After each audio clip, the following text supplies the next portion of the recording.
Yo. Good morning, everybody. Welcome to the Apex Brotherhood live stream. My name's Richard, and I am joined today by these two dudes. One is MGN, and the other one is Sam. How are you guys? Good morning. I'm fine. How are you? I'm MGN? good. Excellent. Great. Guys, before we just get into anything, let's have a very quick disclaimer, and then we'll do whatever.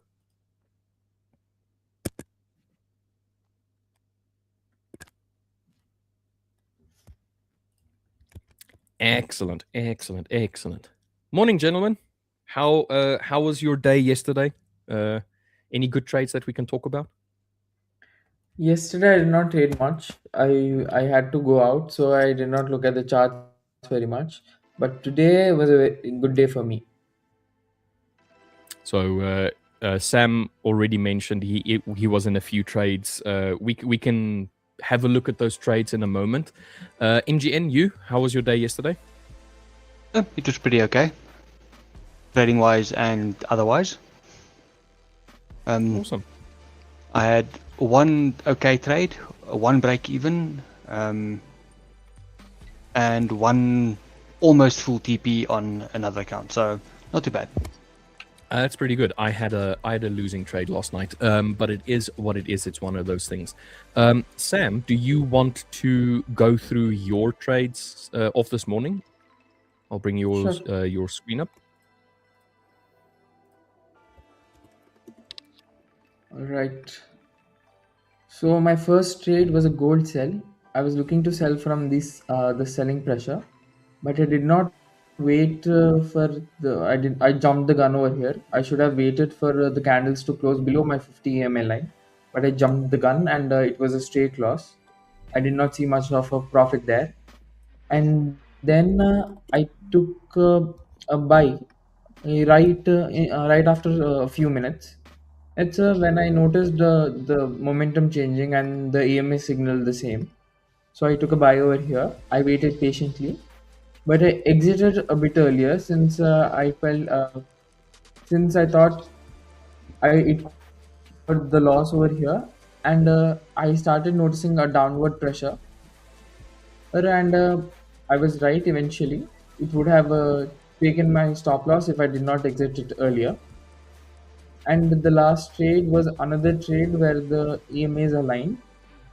And this had a lot of consolidation at the start, but a fairly aggressive push towards up. I was fairly lucky that it took my TP like barely. It touched my TP and started going down. And so the TP placement was just right for me to get a good trade on this one. I'm done for the day for now, since there's a lot of there's high volatile news coming out and it's a Friday, so I'm done for today. I'm up 3% for the day. I raised 1.5% on each of my trades. Yeah. Excellent. If I'm looking at your risk to reward here, you're doing 1 to 2.25. 2.5. You say 1 to 2.5 usually.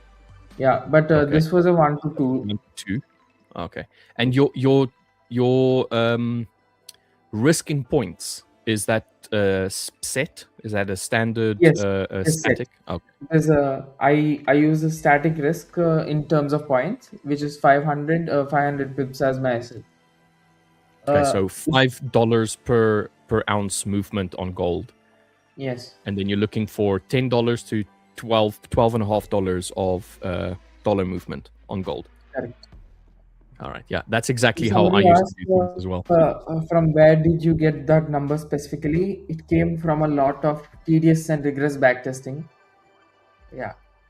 Yeah, same with me. I used to, when I did trade gold, it was also a $5 stop loss in terms of price per ounce. So 500 points or 50 pips movement.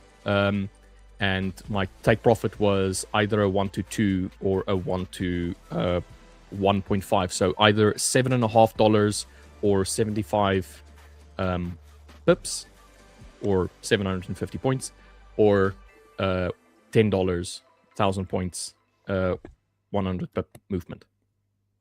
So, yeah, I also did the back testing for that one and found that according to my strategy that worked the best. Right, MGN, you were talking about before the stream started that you were looking at a trade. Did you enter? Yeah, I did enter.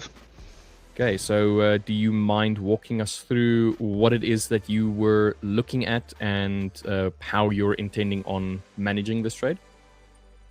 Okay, so UJ has been going down a little bit for a few days now. This is on the hourly, and we've been making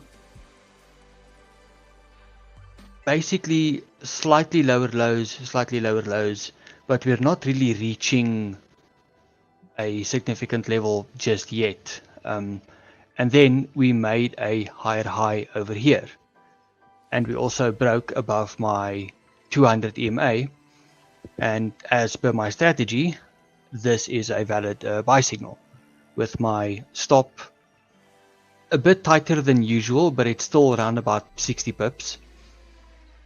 And then I will leave this most of the day up until the news, maybe half an hour or so before the news. If we do break down below the bottom of this cloud, which is something new I'm busy testing, I will look at an exit point. This is just a precautionary stop and in case of emergency kind of stop. Yeah. Okay.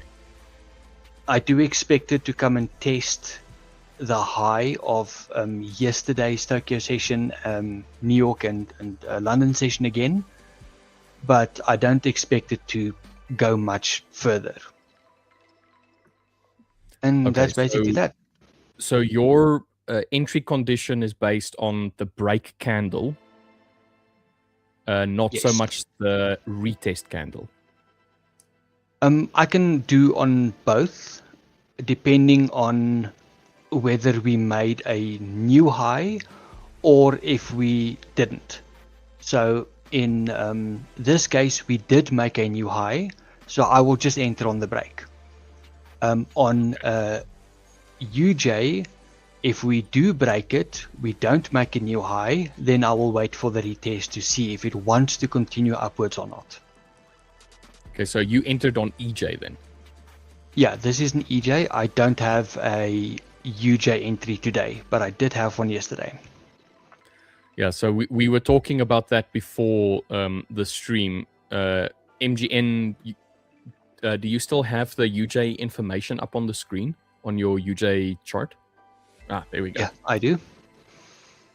Okay, so same idea, except we were not making lower lows, we were making slightly higher lows over the last few days, but the momentum was basically slightly upwards. So I was waiting for a break. The bottom of this cloud is the 200 EMA, and I was looking for a break and then a new high, same as with EJ. And here we got it. We had the break, or actually no, here we had a wick. It wicked the 200 EMA, and then because the wick was so long, I decided to enter. And that is after we made a new high. So this is basically entering on the retest, not on the break. Because here we also had a break of the 200, but we did not make a new high on the break. I went for a 1-to-1 here, having this as the low, and I closed it just before the news. So I unfortunately did not get much out of it, but I still got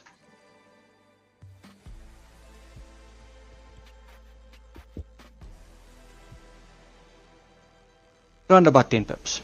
So I closed it over here 5 minutes before the news.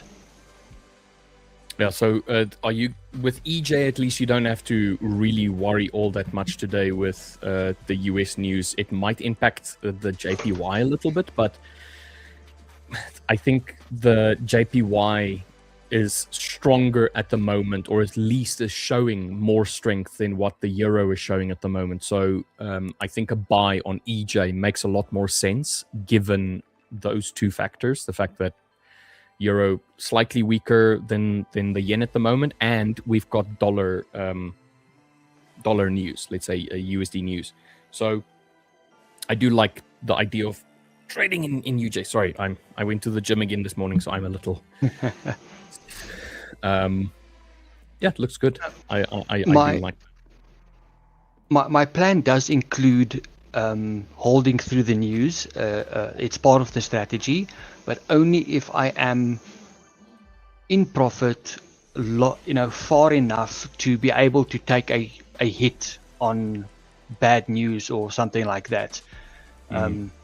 It's taking into account how big a swing on UJ or on the yen pairs can be. Sorry, I just want to. Unfortunately, this wasn't back there. what I just said. I said that the euro is weaker than the yen at the moment. It's actually the inverse. The yen is seeming like it's getting a bit of a retracement. So the yen is pulling back a little bit more yen weakness, a little bit more opposing asset strength versus the yen. So the yen itself seems to be weakening ever so slightly, but that was because of a long, strong downward push on most of the yen pairs, which signifies yen strength. So now we're seeing a little bit of yen weakness over strength. So, or at least this might be a bit of a pullback before we continue going lower again on all of the yen pairs, meaning yen strength. Yeah, good.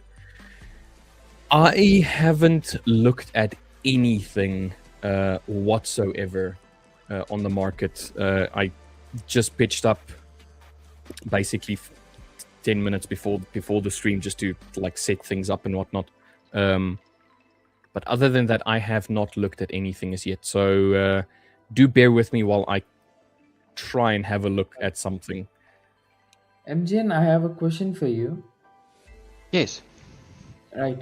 So I know Rich does not like to take break evens, but you do take break evens.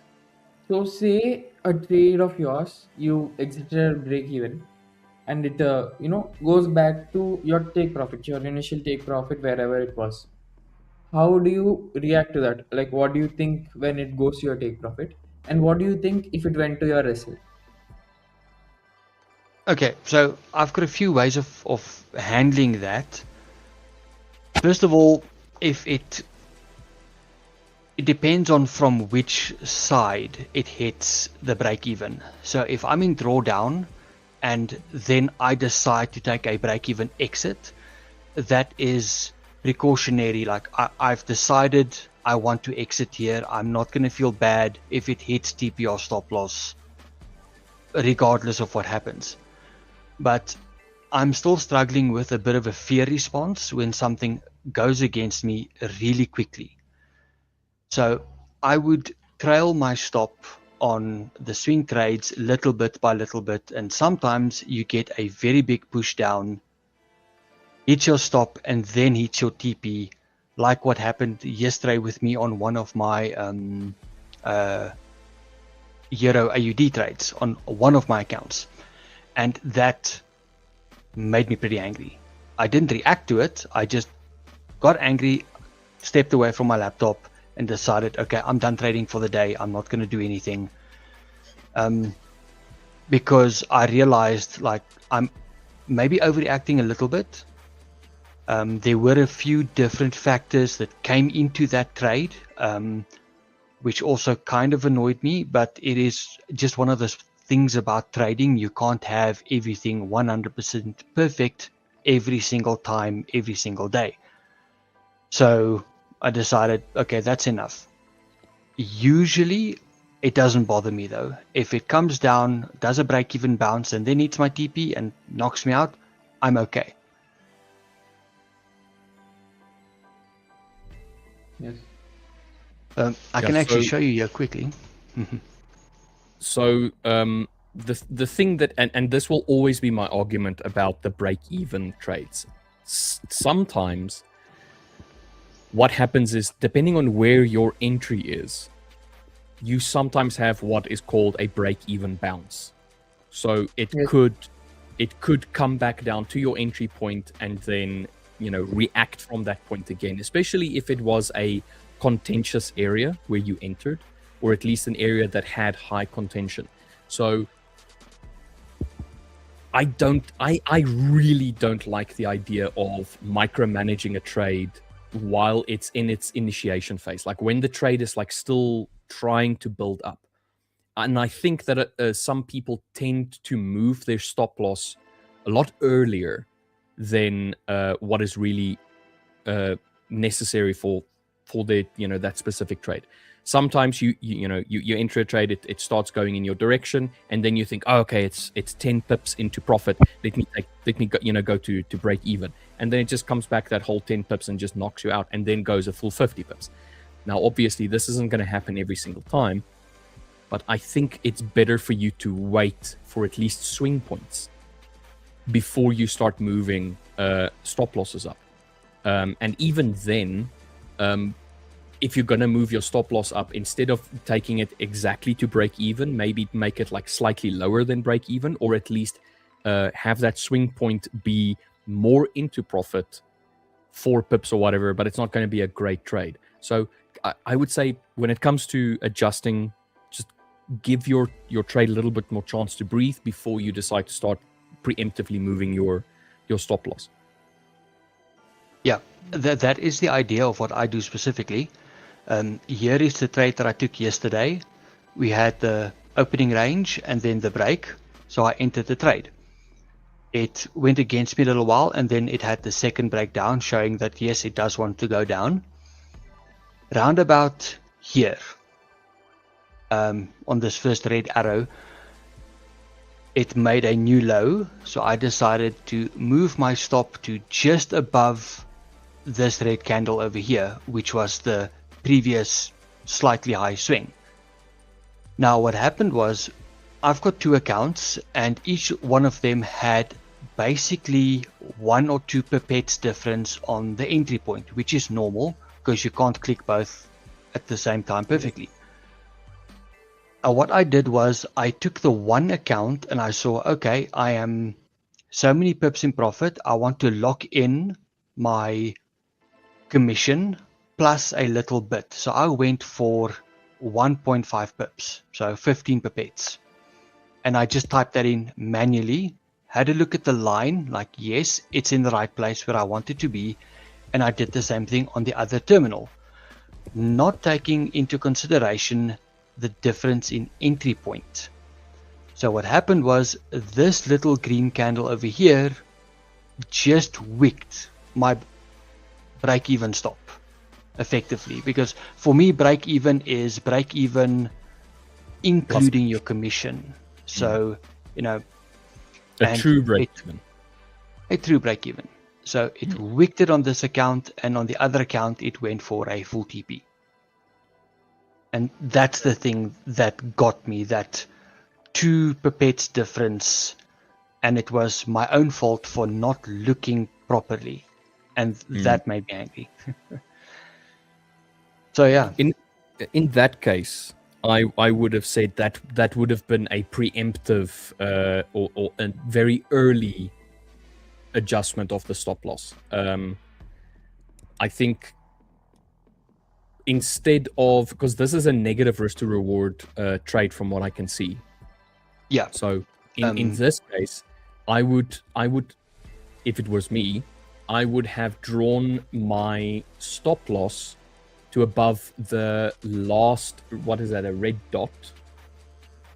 This here, yeah.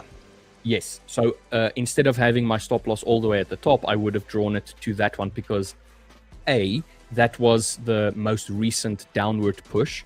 So also theoretically, there is a potential for it to maybe come back to that point and retest it. So I would have had it above the bullish candle just to the left of that big bearish candle. So just above the wick, the most highest portion of the wick. And then I would have waited for it to carry on going down. So if it were to start going against me, it's not a full loss. It's technically half a loss. So you're not doing the full in this case, what is it, 17.5 pip stop loss, it's going to be closer to a 7 pip as an example. So not even so 1-to-1. Yeah. This was a 26.9 pip stop loss. So at that point, it would have been 5.6. Exactly. So from just, the entry point, yeah. Yeah, you're taking, let's say if it was a 1% trade at 26 pips, you're reducing it by 75%. You're taking a 1% risk trade and turning it into a 0.25% risk trade. So even if it does go against you, that's okay. You've lost 1/4 of what you initially planned on risking. And then the other 2/3 or other 3/4, let's rather say, of what you've had in terms of risk, that other 0.75%, you can reallocate to another trade during the day. But going for a break even, you're effectively saying, if this goes against me, I just don't want to lose money, which I think is in general what a lot of people try to do. They just try not to lose money. And I think psychologically that has a bigger impact. Like, for argument's sake, what happened to you now, you didn't lose money, but you were still angry because it did eventually go into your direction. And I think that's usually the emotional follow-up that happens from getting a break-even bounce, and then it goes to your full profit. Where if you're more comfortable, let's rather say, with the idea of losing less rather than losing the whole amount, you probably would have had your full take profit, and you would have risked less. So that's I think the takeaway point from this for me, rather than just blindly pulling your stop loss. There's nothing wrong with what you did, in my opinion. I don't think you mismanaged it whatsoever, because the mistake that happened wasn't an intentional mistake. It was literally just that. It was unintentional. You didn't notice it. It happens. The next time you go through this process, instead of you starting from zero, you're starting from experience. So the next time you have to adjust the trade, you will consider, hold on a second, I need to look at the exact entry point and make sure that both accounts, which had different entry points, even though slightly, are still being managed the same way. Yeah, well, that's a good idea. I do this on my old accounts because those I'm willing to lose. I'm playing around with some things. This is a new pair I'm trading that I'm testing, and both of those accounts are in deep drawdown. So it's the perfect place to experiment. And if the experiment works, I recover the account. If it doesn't, I don't really lose much, because the one account is almost effectively lost already. I still have skin in the game, as Rich likes to say, but it's not that much. Not to be confused with this Rich. I don't call it. It's Rich Wells. Yes, Rich Wells. Sam, you wanted to ask a question. Yes, what I like to do is whenever I make a decision, whether it's placing a trade or whether it's managing it by taking it to break even or something, I tend to think of scenarios. What if it takes my break even? What if it takes my TP right off? So what I like to think, if it takes my break even and goes to my TP. So what I like to do is, when I imagine these scenarios, I get an idea whether I'll be hurt more on losing the trade by just keeping the SL as it is, or would I be hurt more if I take it to break even, it touches my break even and goes to my TP. And based on that, based on thinking, based on mentally preparing of what are the possible scenarios, I make a decision out then, instead of just taking it to break even or what, because I am thinking about what my next step would be, or or how this decision would affect me. That has helped me come, because once I think of it, I'll come to the terms of various scenarios that might happen. Since I have accepted those scenarios already, it stopped hurting me as much as it used to. I do like the idea of you at least considering the possible scenarios and then basing a decision on what is the most probable outcome, at least. There is a caveat to that, though. You can convince yourself of scenarios that have yet to be played out. So you can convince yourself that the most likely thing is that we're going to hit my stop loss, as an example. And then the actions that follow, or the decisions that you make that follow, that might be more swayed towards you wanting to get out early of your trade, something like that. So just something to take into consideration, that you don't have such a strong that your conviction doesn't get tested as much. So when you do make a decision, that it's still in line with your ultimate goal, not just the goal in the moment. So the steps that you take and the decision points that you take, let them be in service of a future you rather than the current you. So, but I do like that. I really do like that idea. Yeah, I think I borrowed this from Tom Hugard. He talks about, training your mind for the decisions that you're going to take. And what I have done to counter any unproductive decisions that I might take is I used to micromanage my trades a lot. And I have realized that it does not work. Micromanaging trades, for me at least, does not work. So what I have done is I have reduced my decisions. So if I enter a trade, the only decision that I'll have to take is taking my stop to break even at best. That is the only decision I'll take. I will not tamper with my stop loss. I'll not micromanage it, and I'll not tamper with my take profit also. I might exit earlier based on how the market is moving, but I will not tamper with my stop loss or take profit. The only decision that I can make while I'm in a trade is taking it to break even. That is, I've reduced down my decisions. That helps me a lot. Yeah, if you have a decision tree, and the less decision points there are on that decision tree, it does make things simple, or it does simplify what you can do next. But once again, it's still that idea of you don't want that challenging your conviction with a trade, because people do tend to they analyze a trade, they enter the trade, and then the moment things are not going the way that they initially expected, they start doubting that initial analysis and that initial trade idea, and then they start looking for exit points. So in fact, I used to think like that, and I used to micromanage my trades a lot. And for that particular reason, I'm very proud of this trade, because it initially went into profit, and quite a bit, almost a 1:1.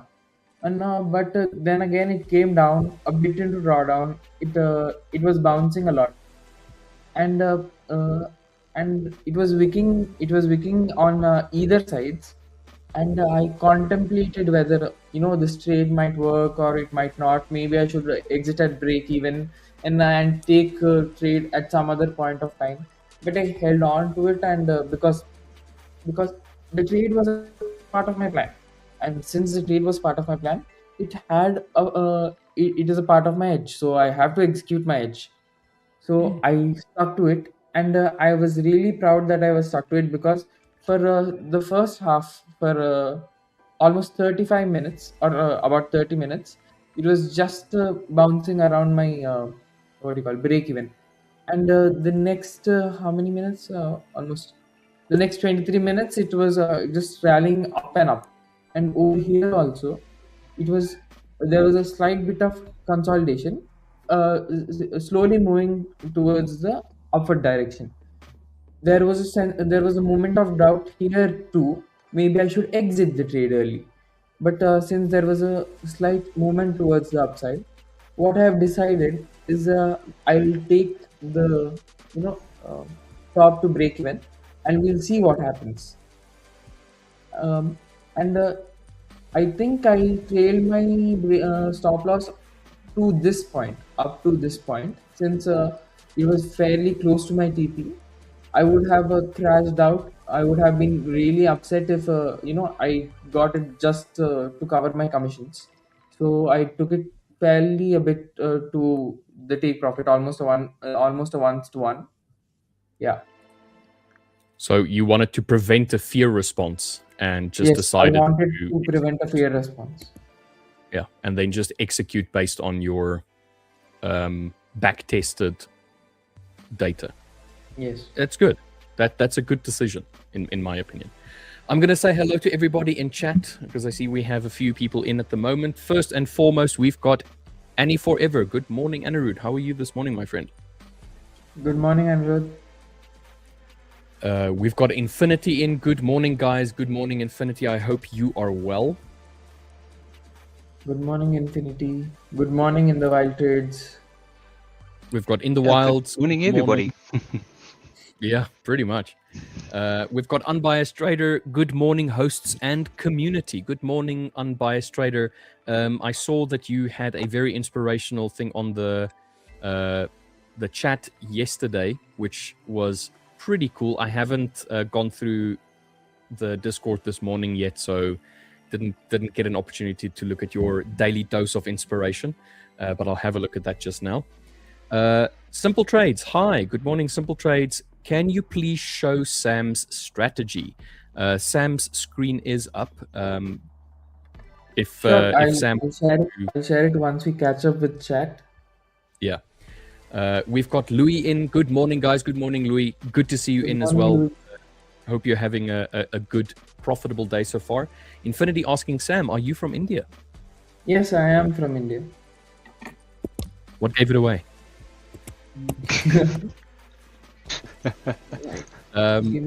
Infinity, you're also from India. I believe the two of you have spoken before, and you actually live quite close to each other, isn't that? Like you live in the same. It was me and Manish. I don't know whether Infinity lives in India. Oh, it was I'll catch Manish. up. Yeah, Manish. Oh yeah. He's a regular in the Discord calls that Richard Wells host. Yeah. Sorry, I thought Infinity. I connected the two, even though there was no connection. I thought Infinity and Manish were the same person for a second, though I know you guys are not the same. Yeah. Anirudh also from India asking, by the way, where in India? I am from Hyderabad. It is a southern part in India. A very beautiful city. Hyderabad is one of the most laid-back cities in India. We do very laid back. We like to chill a lot. If somebody says you have to be there at 1 a.m., what we do is we go at 1:30, saying that Hyderabad Standard Time. It's always half an hour late. Always half an hour late. Well, Yes. you don't view it as being late. You just view it as we're on time, man. We're on time.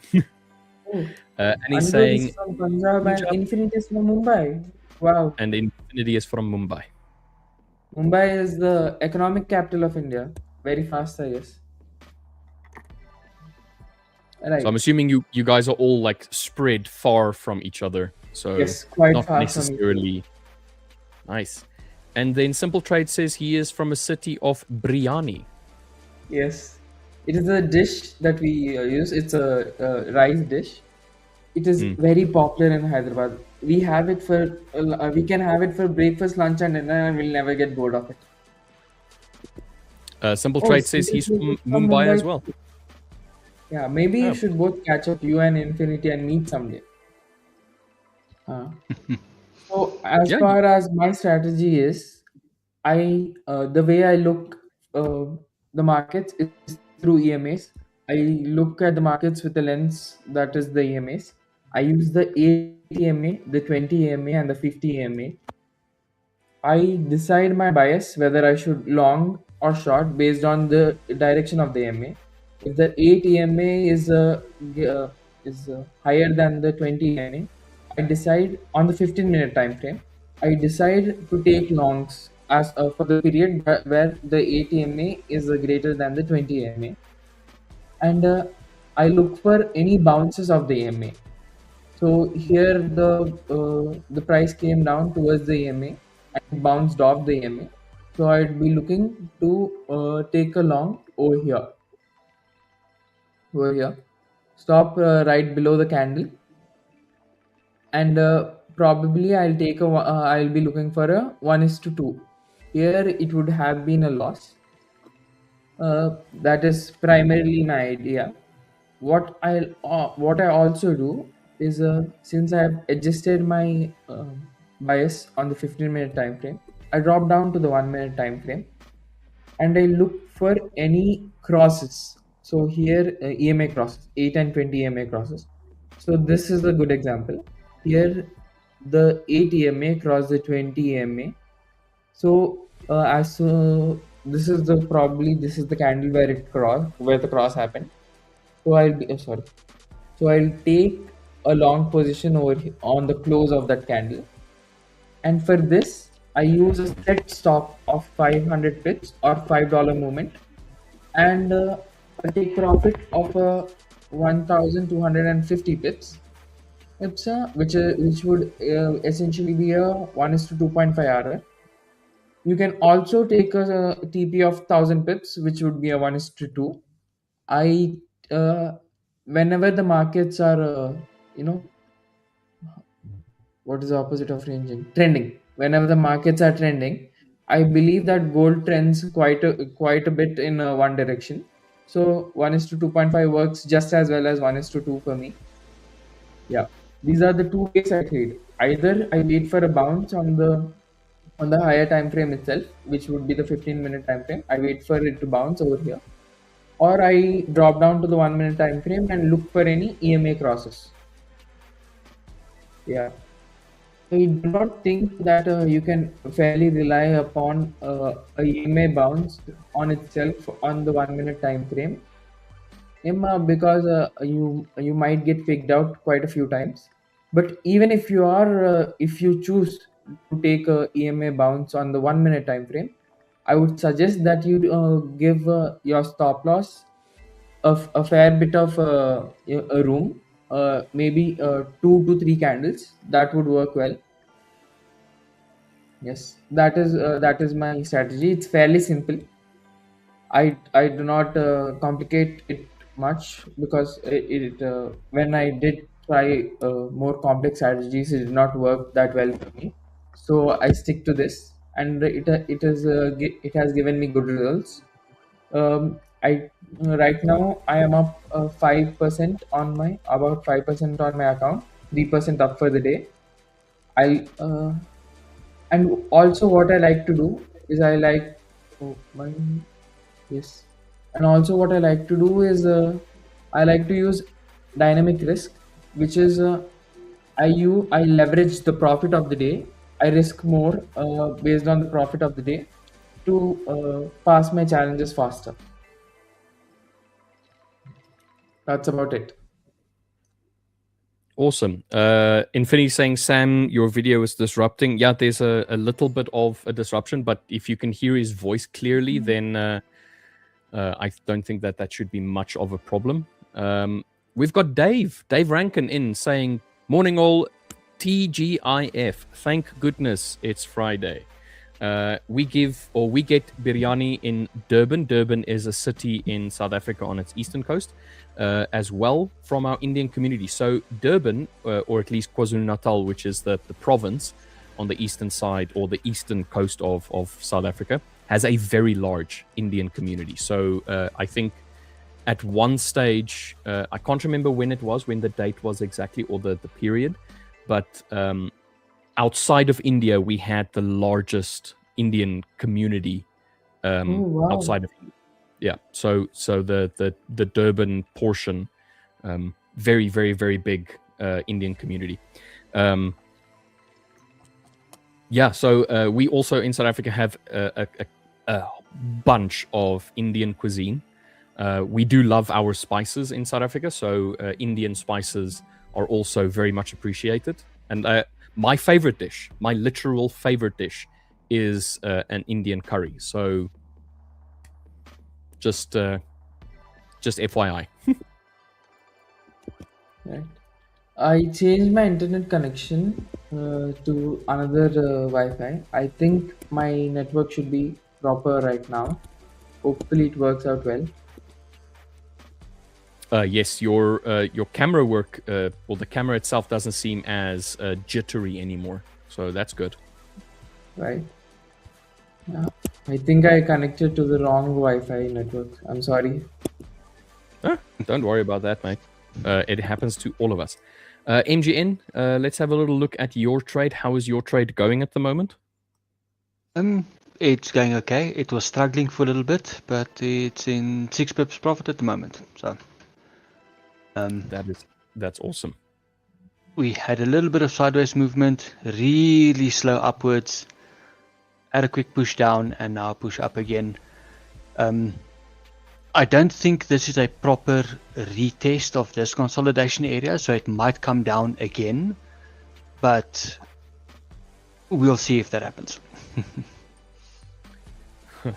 Dave saying Durban mutton curry from Mrs. Governor's takeaway to die for. So definitely Durban curries here by us are traditionally the hotter curries.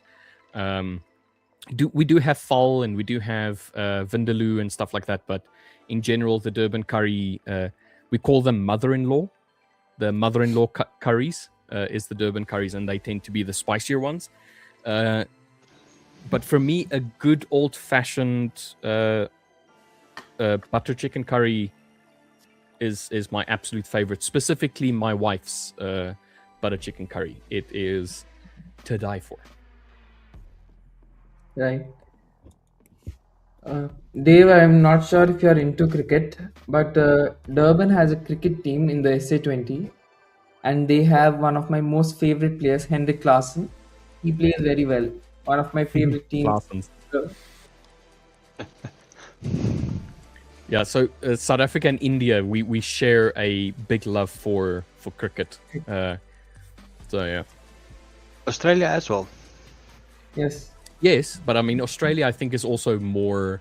They're also a very sporty nation, much Yes. like South Africa as well. South Africa, Yeah. We love all sports. India, I know that your favorite sport in the country is cricket. So very, very focused on that. More than anything. Yeah, more than anything else, cricket. But then again, you do have the best cricket players and the best cricket teams in the world. So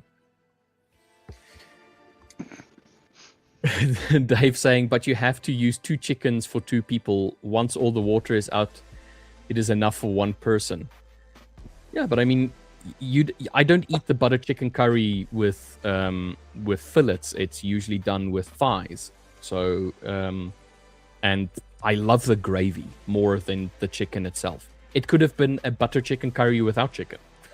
It could have been a potato chicken curry or a butter potato curry. And I would still have loved it. It's the gravy that I'm after rather than the chicken itself. Mentioning the curry stuff, Dipping things in. Yeah. there was a place in Pretoria that I stay close to that made some of the best curry, potato curry samosas. They were really good. You can't just have 1 or 2 of them. You just buy a lot and you just eat until you can't anymore. Used to be so great.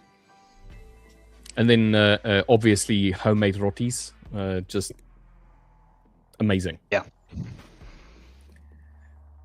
Dave talking about, but you still inject to increase the weight. Yeah, that's true, but who cares? I care about the gravy, not the chicken. The chicken itself doesn't need to be there.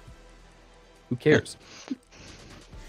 It's a gravy, mate, and then you can take some sort of naan or roti and you just dip it in there. You can even just dip good old, like, I don't know, cut white bread if you wanted to.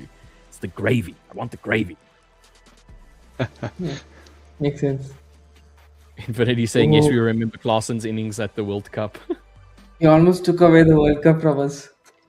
Yeah, but Almost. that's unfortunately the curse of South Africa. We tend to choke when it comes to the World Cups in cricket. I would not say choke, but there's immense pressure on you guys, especially since you have been coming to finals quite a lot. there's immense pressure on you guys. And It's that idea one of more you're thing always I'd like there, to but add. you're never the winner. You're always in the final, but you're always Yes, second. That kind of yeah, stuff. Yeah. it hurts to be number 2 a lot more than. Yeah. At least they get a Dave, I know, participation cheating. award. Yeah, true. Happy to see you're They were back, there. Dave, by the way. Really happy to see you in on the chat, mate. Hope things are going well. Huge respect for Yeah. AB de Villiers. Yep. Blue Bulls. Well, yeah. That's the rugby team. Well, one of them. One more thing I'd like to add about my strategy is that it works well on gold and it works well on UJ. On gold, like I said, if you're dropping down to the 1 minute time frame, use stops of 500 and 500 pip. But if you're Rich, if you could bring my screen up. Yeah, no But if problem. you're trading UJ, then stay on the 15 minute and wait for the bounces. And once it bounces, UJ also likes to go in one direction. So whenever it bounces, you take a trade and stop below the candle of the trade. And a 1:2 should be good. A 1:2 should be great actually. But you can extend it or you can just trail your stop loss because UJ tends to move a lot in one direction. So that might also help. One more thing, if you are ever in doubt of how the like how long it will usually go in one direction, I would say look at the displacement or the distance between the EMAs. Yes, they fan out, they move out They they fan expand. out. Yes, Mm. they move away from each other whenever there is a strong whenever there is strong movement towards one direction. This is a good example of fanning, and this is not so great example of fanning. In here, I would suggest that you exit whenever it hits your TP. Do not trail your stop loss much.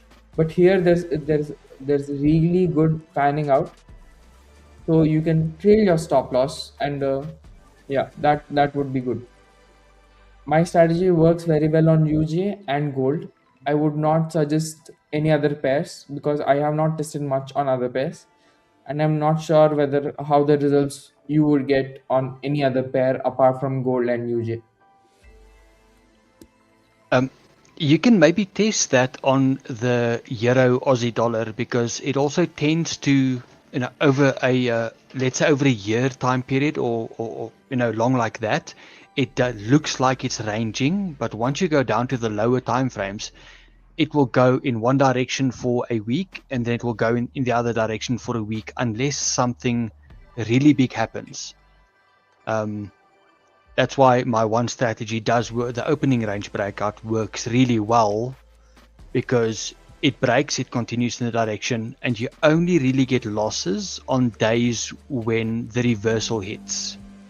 Okay. And you might be lucky the reversal happens during the London session when euro is mostly trading, or it happens during the Tokyo session, which means your opening range breakout on the New York session follows the new direction. Sometimes it doesn't happen, but overall, it's a really good trending pair on the lower time frames. Right. I'll make sure that to test on Euro Aussie dollar.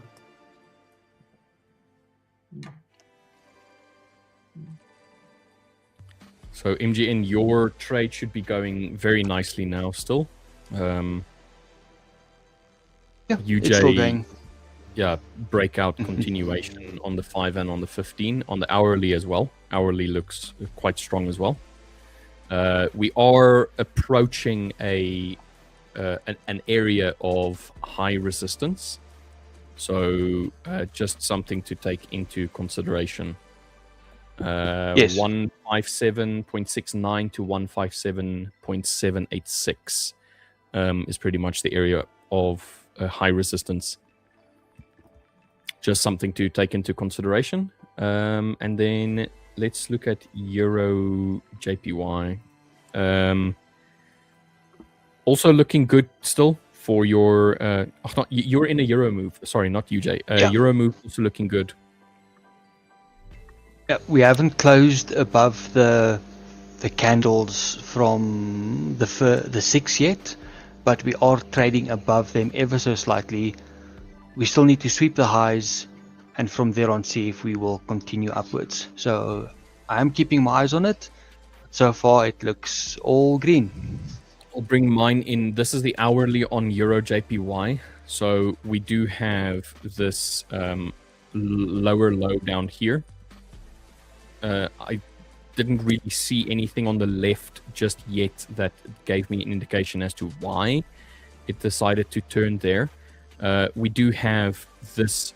No, actually, sorry, I'm lying to you. We do have this whole section here, which is a base before we had this volumetric movement, which is where we came to test. We just wicked underneath it now to try and push price up higher.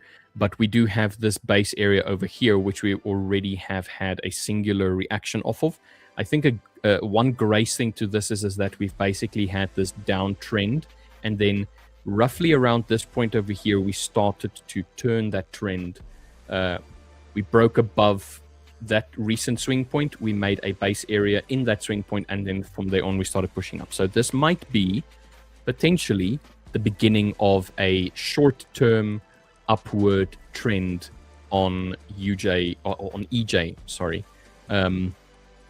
Areas to test is where we are right now currently, and then another area is we do have a slight bit of consolidation over here with a attempt to push price higher and then fail, and then starting to push price lower from there.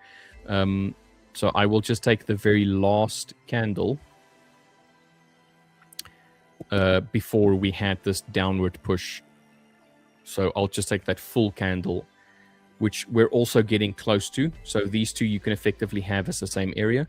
And then above that, we have the tippy tops of Friday, the 2nd, which is basically an equal high across these areas over here. 1, 2, 3, 4, 5 attempts over that one. So this is definitely area to come and test 184.3 to 184.43. So if this area over here, let's say this one, if this one gets disrespected, and by disrespect I mean we break through it, retest, and continue higher, then this is definitely an area to be tested. So, but that's going to depend on the reaction here, where we are right now. Bar that pushing lower, we do have a reasonably good support area right here. Some slowed momentum, trying to push higher, push lower, wick in, try to push lower, wick in. So we have this little box, basically, this whole section like this, as a consolidation, you can almost say, over the last few days. And now we're having the breakout. So there is a potential for it to retest and push up higher. But we do have a good, strong base area here, in my opinion. So maybe less so this one down here, 182.87 to 182.66. I think this one here, 183.32 to 183.21, I think is a good, solid area, especially on the intraday. Yeah, that lines up really closely with the cloud. This is the zero lag EMA that I just changed the time to 200 so that one of the lines matches the 200 EMA. And this area over here is pretty much exactly the area I'm expecting for it to come and test later on. Yeah, on NAS, I've been looking at NAS this whole morning so far, and it is flat. It is just absolutely flat. We came to the lower portions of the Tokyo session. We had basically this area over here that got retested by this movement down. Here we had a high that was broken, but the overall downward trend was not broken. And now we've entered this area of consolidation, and we're kind of like just stuck there, which is to be expected because it is a very high news impact day. Doesn't necessarily impact the stocks all that much, but it's that forward-facing, that forward-looking projection saying, are we getting weakness in the dollar? How much weakness are we getting? Is this an opportunity for us to invest more into stocks? Is it an opportunity for us to maybe pull back a little bit on the stocks? I'm more of the opinion that we're going to start seeing stock prices rise. So I'm more of the opinion that if there's a bit more hunger, let's say, to invest potentially. So I'm waiting to see this whole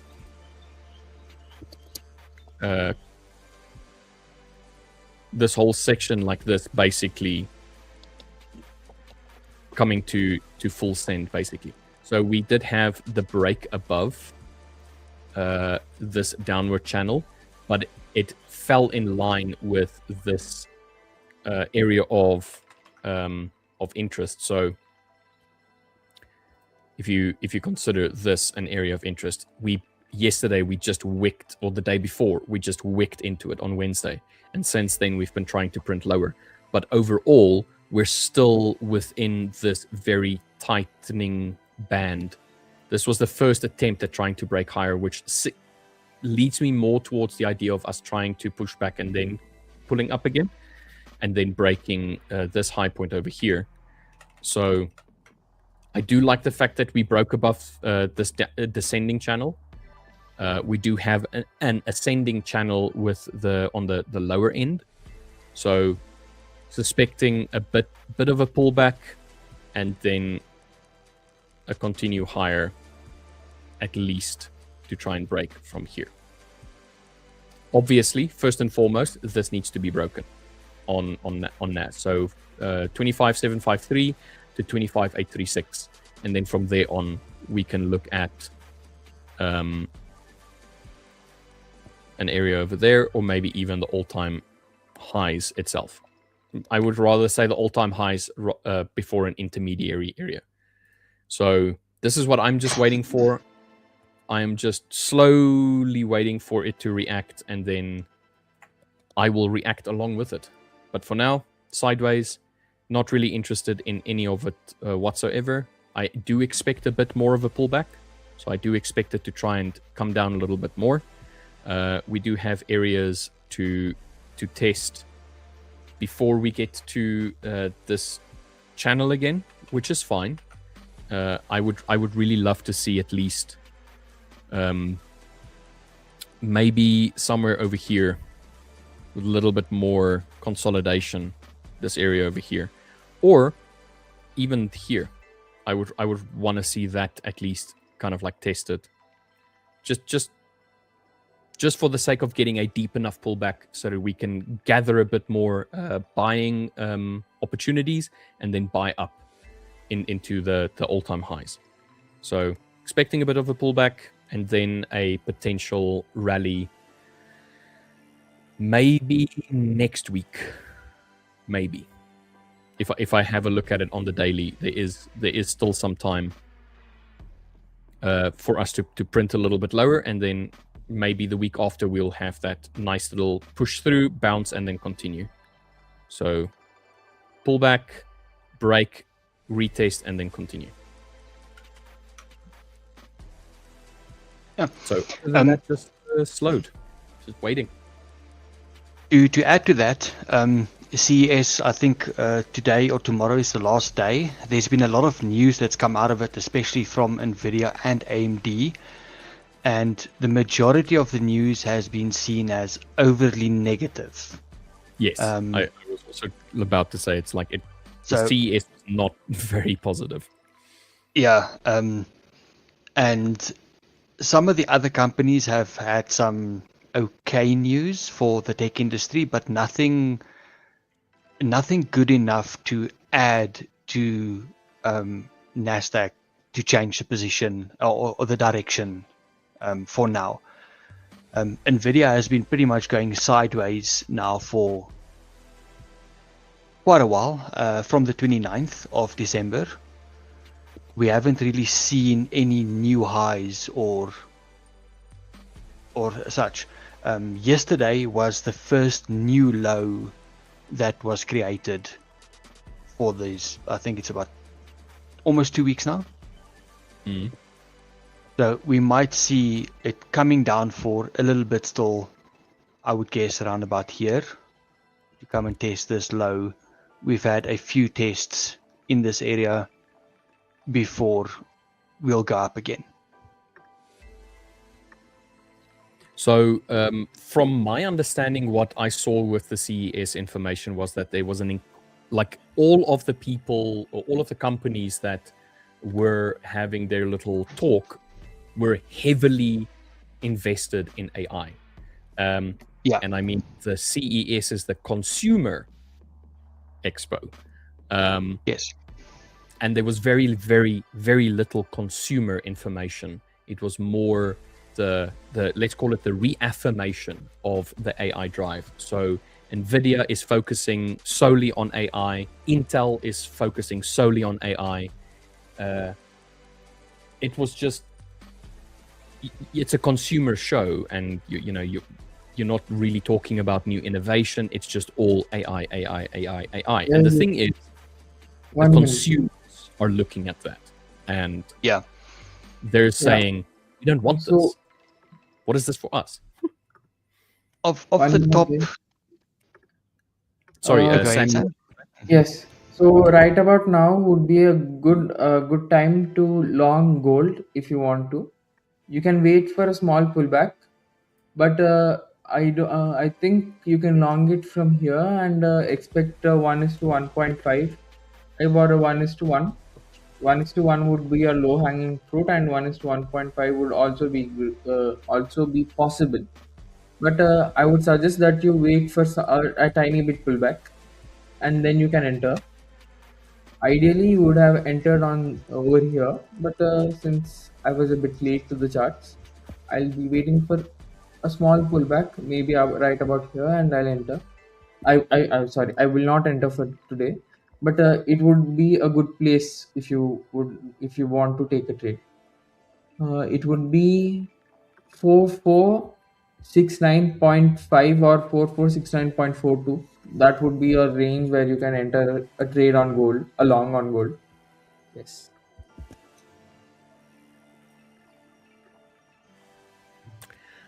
Awesome. MGN, you were about to say?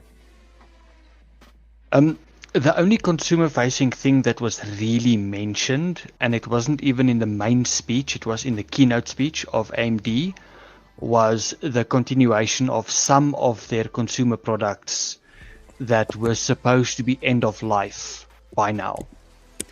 So they've decided to extend the lifetime of some of their older products that uses older RAM to make it a bit more cheaper for the consumer.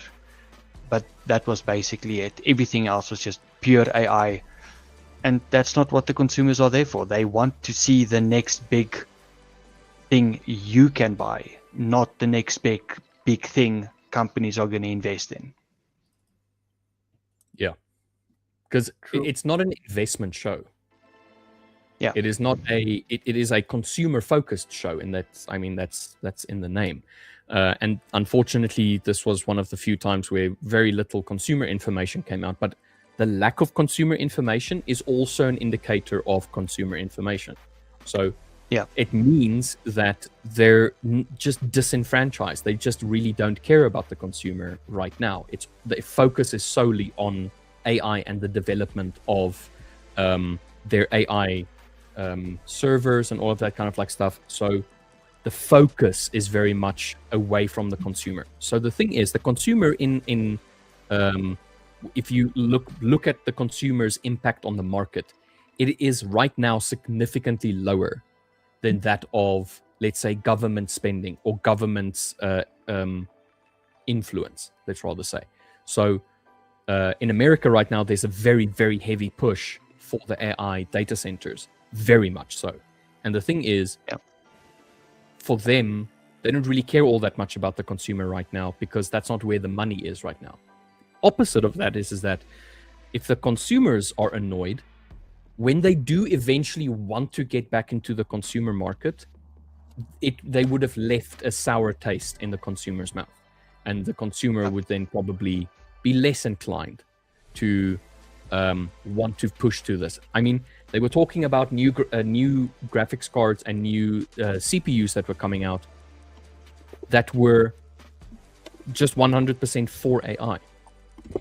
Yes. So that's what they want. They want to push AI. So here's the thing. You either invest in it or you kick against it. Kick against it and you're going to be left behind because that's the focus. That's where they want to go. Invest into it or steer into the AI skit.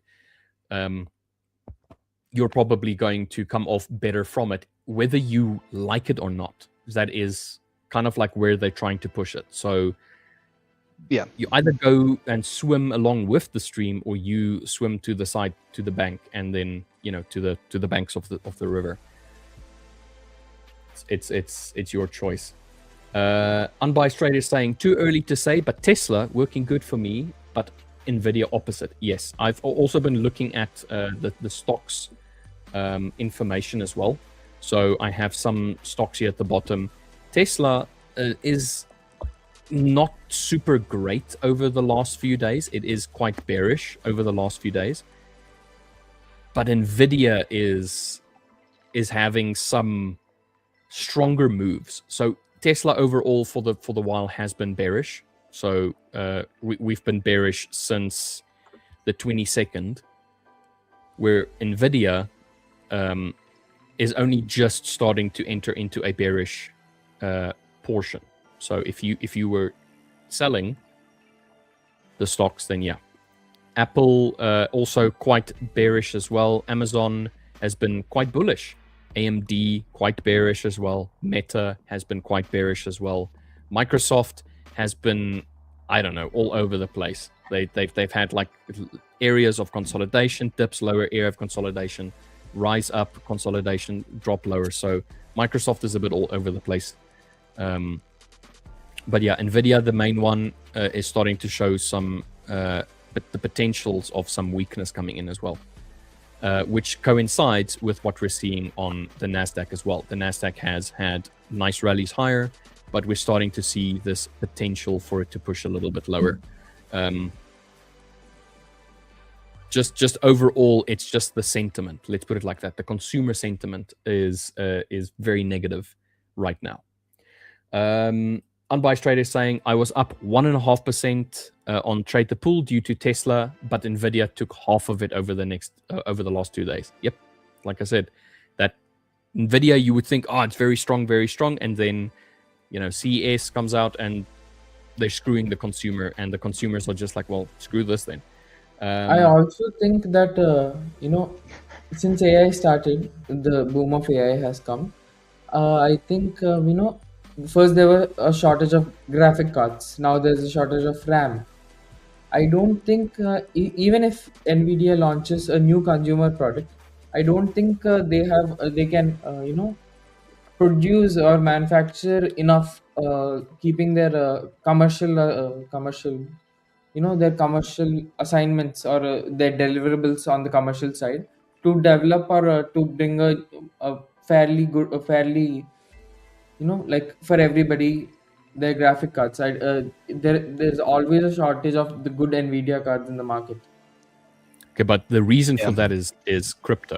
Again, AI. Yes. So once again, the people that you create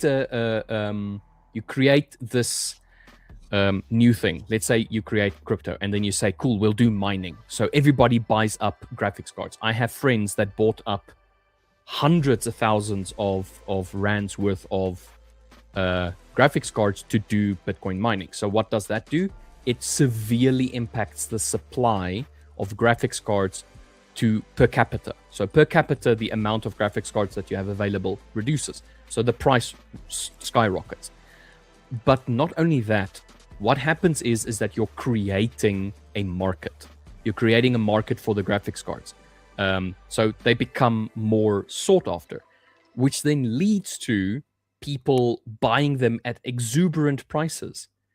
So what happens now? Once again, there's a shortage, not for the same reason, a completely different reason.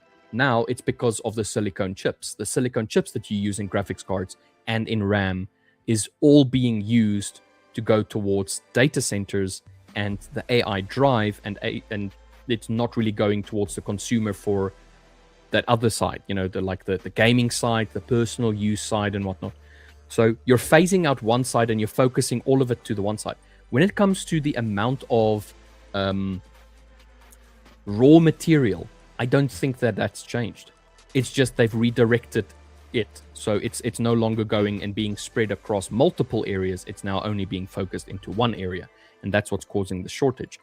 So they could just as easily have held up the demand from the consumer. They could have done that easily. They were doing that for a long time up until these new markets were created that caused supply issues.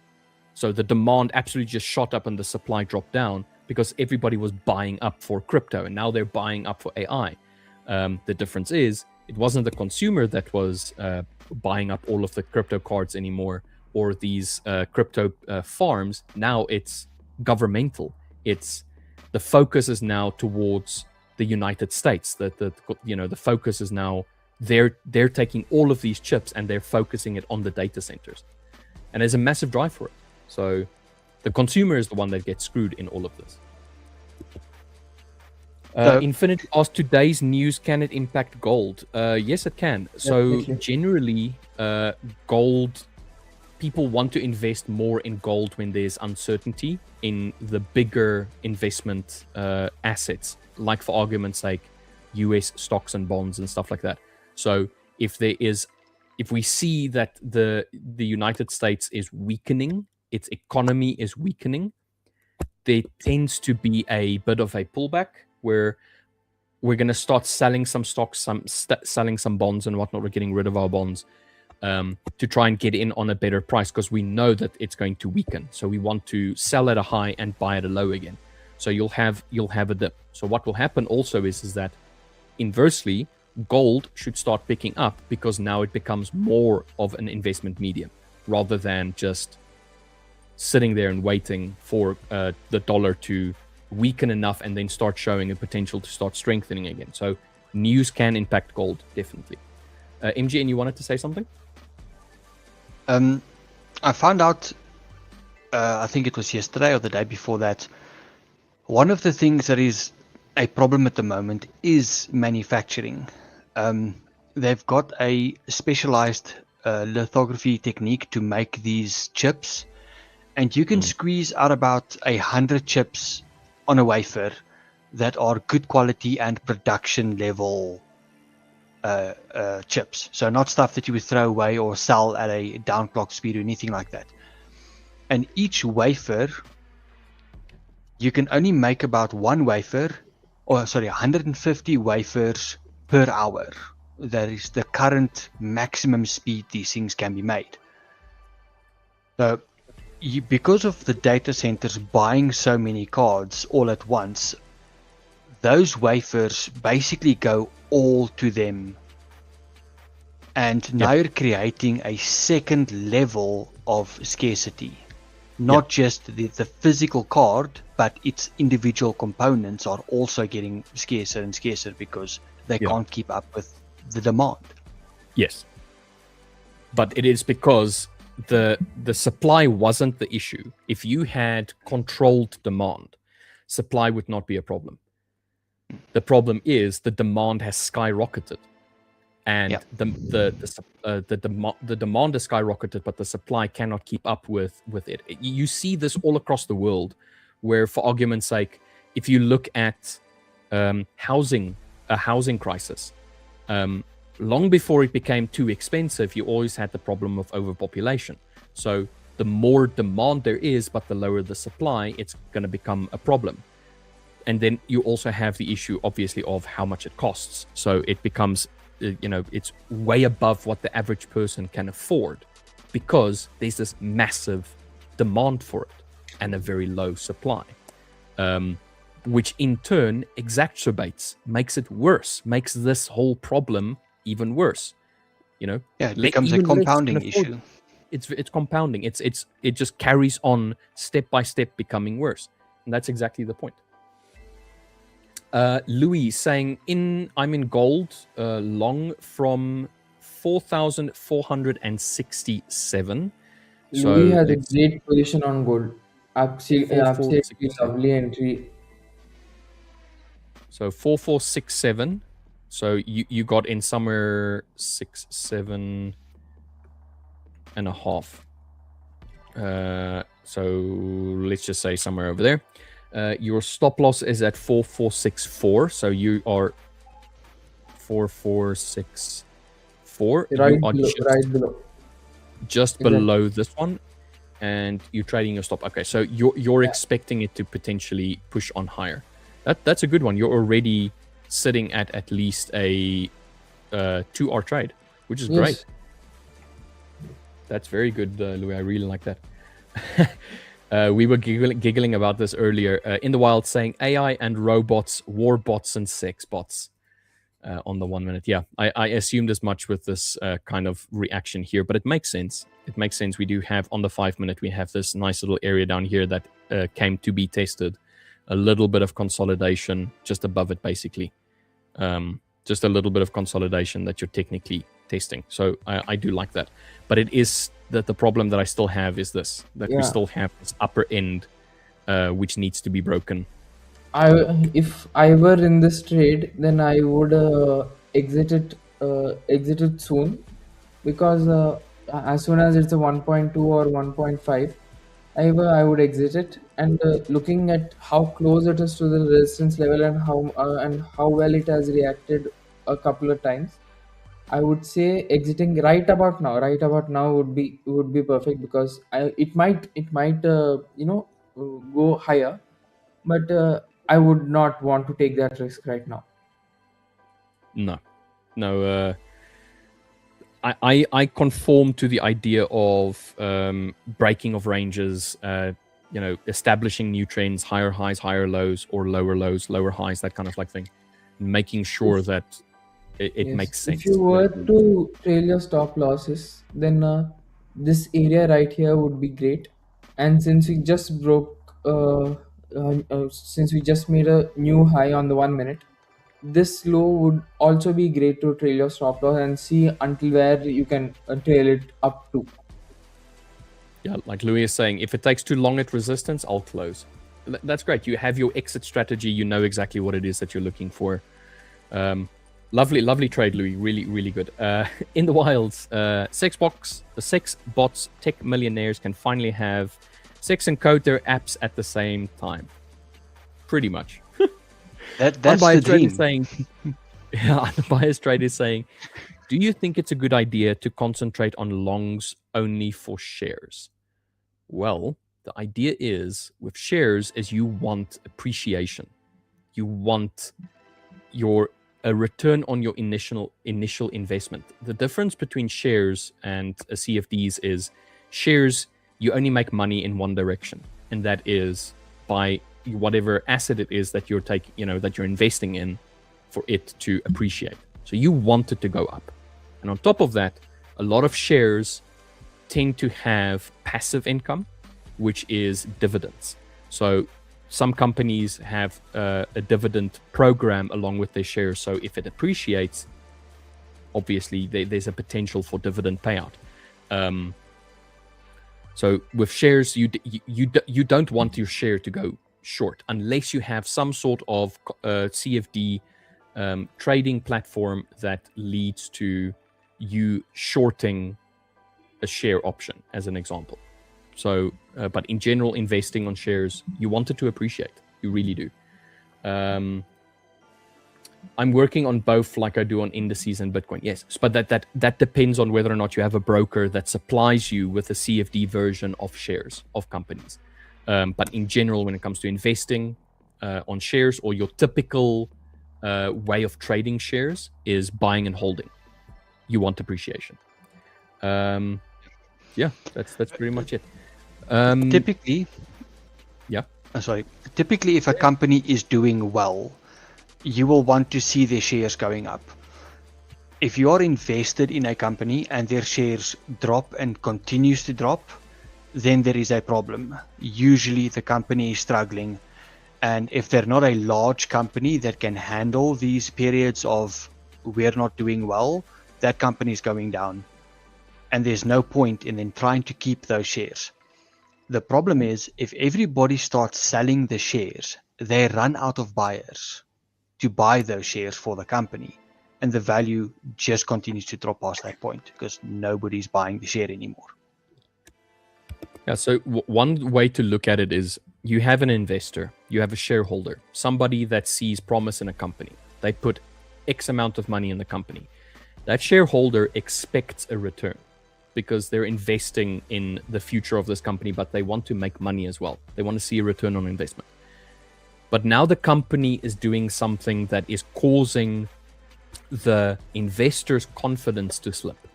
Investors are thinking, this is not what we signed up for. It can be for whatever reason.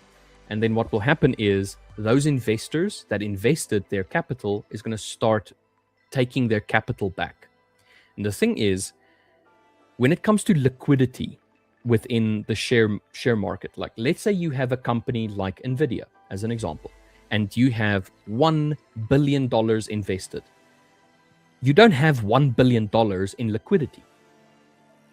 So that $1 billion that was invested went to all kinds of things. It went to new products that gets researched and worked on. It gets used to pay rent. It gets used to pay employees, and so on and so forth. So you don't have $1 billion. Manufacturing, marketing. Yeah, you don't have a bunch of liquidity, really. And the moment people start de-investing, what happens? You need to pay out. You need to pay out. So what happens? You don't have the liquidity. So what happens? You need to go and look for someone to take up that liquidity on your behalf. So you sell even more shares of your company and you dilute the value of each individual share that you had previously. The more shares your company starts creating, the more they will get investors, but the less that shares individual price will become. It will start depreciating. So you're looking for liquidity anywhere. You look for different investors. You look for people to buy up that liquidity that you have, or to to provide you with liquidity. And all it does is it just causes this spiral of dilution, and it gets to a point where your company is not worth the debt that you've created based on this liquidation that you're going through, because you don't have liquid assets. It's caught up in all kinds of areas of your business.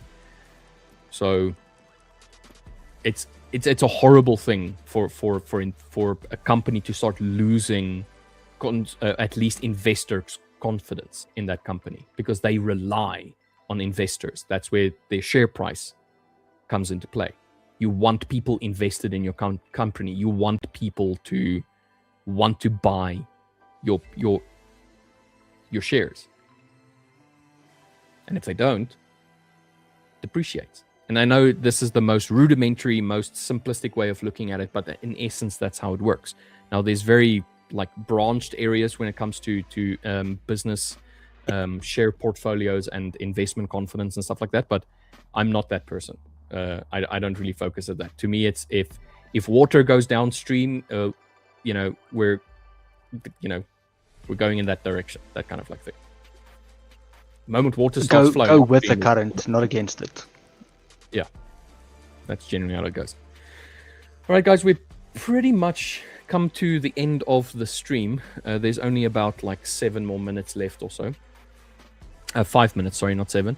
Any last things that you guys want to discuss before we kind of close it out? Well, we do have poker night tonight. I was going to mention that, yeah.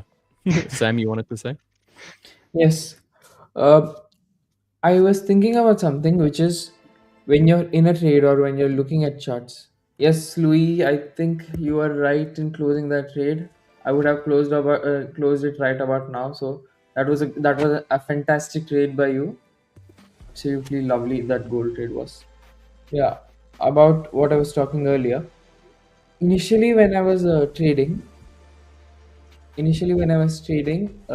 I used to be on charts for a long amount of time, and I used to watch some sitcom or play some music alongside. But recently, I have noticed that when I'm playing something in the background, I am diverting some of my focus on the charts, and I am either missing opportunities or not executing to my 100%. So I have reduced listening to music and watching something alongside looking charts. I am a bit more focused right now. I'm looking at the charts whenever I'm there at the charts and taking frequent breaks. Did you ever, multitask while you were looking at the charts, or do you still do it? If you do, then how do you manage? Me specifically, well, I stream, which in of itself is very much a distractor from the market. The thing is, I can bring up my screen to you now, and I can be like, okay, this is Nasdaq. I'm focusing solely on Nasdaq. But what happens is you have a chat, and chat asks you a question about gold, so you go to gold, and you start chatting about gold, and then you go on tangents, and your focus is not on the thing exactly that you want to be on. So what I do is, you here at the bottom, unfortunately the Apex Brotherhood's logo is in the way, but this information here at the bottom, the change amount, so the last price and the change, that's the only two information that I have on here. I Before I move away from the Nasdaq chart, I make a mental note of what the last price was and what the change is so far on the day. And then I go about looking at gold and discussing gold. And every now and then I just throw an eye at that number. And I have like a mental idea, mental picture of where I want to see that price go based on my analysis. So if I have a box drawn up, I know it's 25521. So if this price goes to 25521 and it looks like it starting to go closer to the zero line on the negative portion here, then I know that it's trending upwards. So I take a mental picture of that. But when it comes to distractions, sometimes you're so distracted where you have a chat with chat, you answer a question, you have to be engaging, you have to remember to create a topic to discuss if a topic isn't there already. There's other things that you need to take into consideration, like for argument's sake, let's say there's a plug or there's a competition or something that you have to vocalize that as well. So there's like these lists of things that you need to pay attention to. It's very difficult. It is very difficult to keep all of your focus on one thing when there's so many distractors. So like I said, that's one thing that I do, is to just kind of like mentally take note of the price and where I want to see the movement. And then I do whatever it is that is distracting me. And then every now and then I'll just throw an eye there. But you start getting used to it, like with more practice, it becomes a little easier, but it's not for everybody, the distraction. So in your case with music, you get distracted. Are you getting a call? Yeah. I'll take it on later. Thank you. Sorry. Oh, okay. So for someone like yourself that have these distractors and you feel like it's distracting you, the best thing to do is just stop that action, that distractor in its track. If it's music, if you're watching a video or something, let's say all your screens are taken up for the stream, but you're watching a video on your phone, move your phone away, put your phone somewhere else, put your phone on silent. I don't know, put it on airplane mode if you have to. Take whatever steps that you need to in order to remove distractions. Let's say you live in a communal space and there's people around you that are constantly coming in and talking to you. Tell them, listen, from this time to this time, please, no interruptions, that kind of like thing. If it's really serious, write it down, and then, I will get to it when I have an opportunity. That's generally what I would say when it comes to distractions. Right. Unless you're somebody like MGN that has ADHD and distractions is how you function. So in that case, just go with it, But yeah, I'm that's always what multitasking, always distracted, always multitasking. That's why I find swing trading to be a bit better for me, because I don't have to sit and stare at this little square the whole day. I'm like, once an hour is the movement what I want to see. And then except for that, I'm doing a lot of stuff all the time. I'm watching something, I'm listening to stuff, I'm coding. So there's always something going on, and that's where my mind is happy. Valid. Awesome. All right, guys. So with that, we've come to the end of the stream. I just want to mention one of two things. First and foremost, if you're not in the Discord, there is a link below. You can jump into the Discord. Yes, it is a paid Discord, but that is so that we can have exclusivity and make sure that people that are there really want to be there. We want people that are engaging. We want to everybody to participate. That's one of the things. One of the things that you get from being in the Discord is you get to participate in games night, or in this case, poker night. Tonight is poker night. We have a fair few people that enjoy joining us for poker. So if you wanted to join poker, then you need to get into the Discord for tonight. And our Discord also has a news notification feature. It alerts you 10 minutes before the news. It's very helpful, will save you. Today's NFP, do not trade the news. NFP is one hell of a news. Even if you trade news, find another day. Do not trade NFP. Yeah, just maybe today is just a conservation day. Conserve your energy, conserve your mentality, conserve your well-being, and just conserve your account. So yeah, so with that, then guys, if you haven't already, please drop us a like. And if you're new here, please subscribe. We would really love to, eventually get to 200 subscribers, and then from there 400, then 1,000, and then so on and so forth. Anyway, guys, we'll see you all on Monday for another Apex Brotherhood. On Monday, we should have Will back. So I would like to say thank you very much to MGN and to Sam for this whole week, as well as Evan for joining us, or joining me on stream. Really appreciative of you guys. All right, guys, have a great weekend. Cheers.